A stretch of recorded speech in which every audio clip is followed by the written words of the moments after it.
La médiathèque La Pléiade, en partenariat avec Interbibli, l'association de coopération dans le Grand Est, a proposé lundi 2 rencontres exceptionnelles pour les lycéens avec l'écrivain Olivier Gay. C'est un dispositif de rencontre d'auteurs qui a été initié par la région, qui nous a confié le pilotage depuis 2012. Donc en fait, on fait venir un auteur dans un lycée ou dans une médiathèque en partenariat avec le lycée. L'objectif, c'est d'amener l'auteur au plus près de son public, donc des lycéens, et de leur faire découvrir à eux des auteurs qui semblent des fois inaccessibles pour eux. J'ai écrit un petit peu plus de 20 romans sous mon nom personnel, donc comme je disais, romans policiers, heroic fantasy, urban fantasy, jeunesse, etc.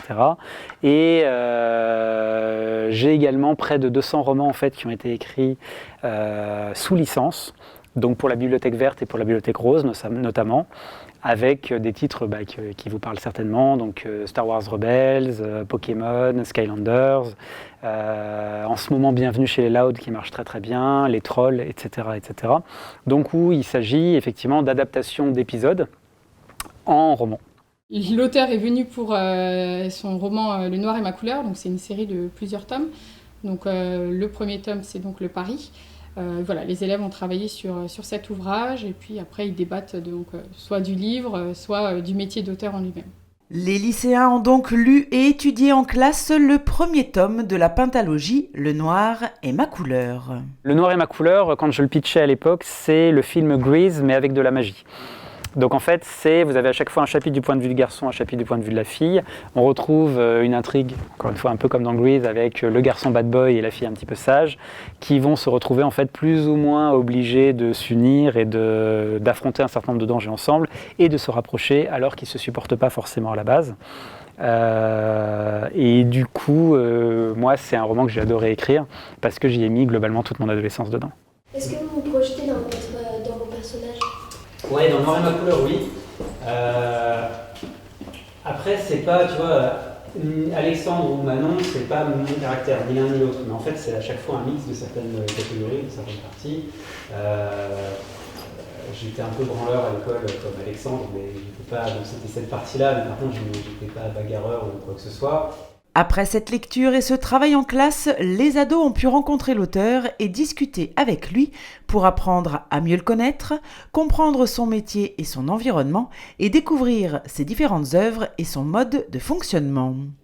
Une rencontre interactive, riche en questions et en échanges, qui a plu aux jeunes mais aussi à l'écrivain. En fait, j'ai 2 types de rencontres scolaires. J'ai les rencontres scolaires dans lesquelles on invite un écrivain, et les rencontres scolaires dans lesquelles on invite Olivier Gay, entre guillemets, c'est-à-dire moi spécifiquement pour les œuvres parce que les élèves ont lu les œuvres.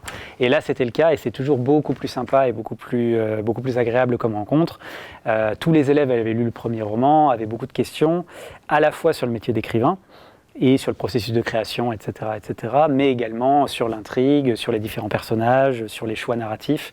Et ça, pour un écrivain, c'est toujours super agréable de répondre à des questions sur sa propre histoire. Dans Le Noir et ma couleur, comment vous avez eu l'idée d'associer la magie à la couleur ? En fait, c'était une très vieille idée que j'avais dans un ancien bouquin que j'avais jamais terminé et que j'ai reprise pour celui-là. Moi, j'avais un prof de physique, mais en 6e ou en 5e, un truc comme ça, qui nous parlait de la persistance rétinienne, en fait. Il nous disait, vous regardez là, comme ça, une lampe ou le soleil, pas trop le soleil, vous regardez une lampe, vous fermez fermez les yeux et vous allez voir qu'en fait, même si vous détournez les yeux, vous avez encore la forme, en fait, de la lampe derrière vos yeux.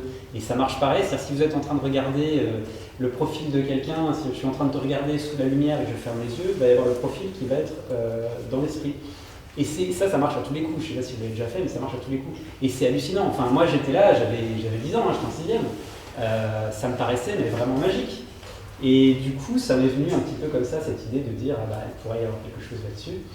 Et les couleurs, spécifiquement les couleurs, en fait j'essayais de me différencier de pas mal de systèmes de magie, que ce soit dans des séries, des jeux de rôle, des bouquins, etc., où il y a toujours l'eau, la terre, l'air et le feu. Et je suis plus parti sur l'idée effectivement que chaque couleur avait une puissance. Et ça me fait super plaisir parce qu'une des raisons pour lesquelles la série a cartonné, c'est qu'il y a plein de gens qui ont dit ça n'a pas été fait, c'est original, etc. Donc j'ai fait merci.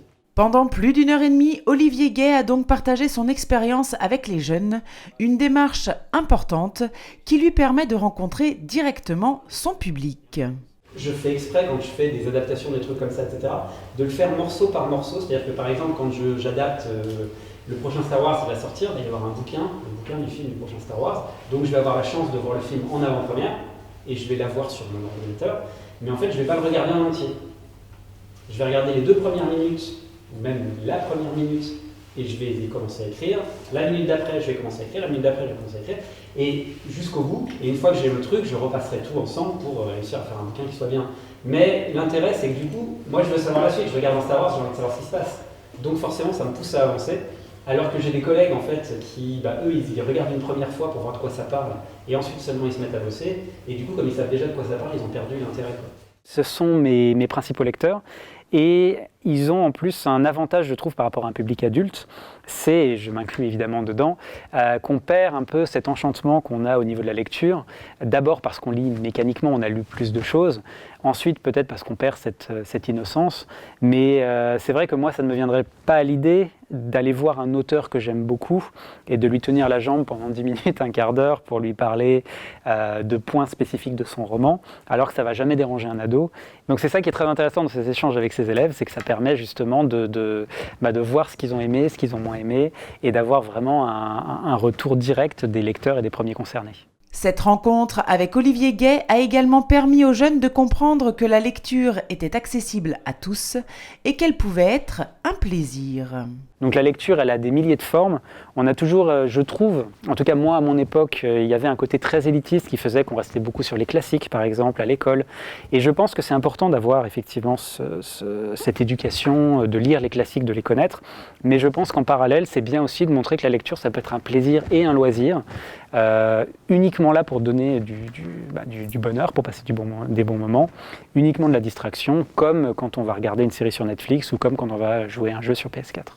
Cette rencontre avec Olivier Gay et les lycéens était le lancement du dispositif proposé dans le Grand Est par Interbibli et se prolongera jusqu'au mois de mai avec pas moins de 36 rencontres et 8 autres auteurs, ce qui promet encore de beaux moments de partage et d'échange autour de la lecture.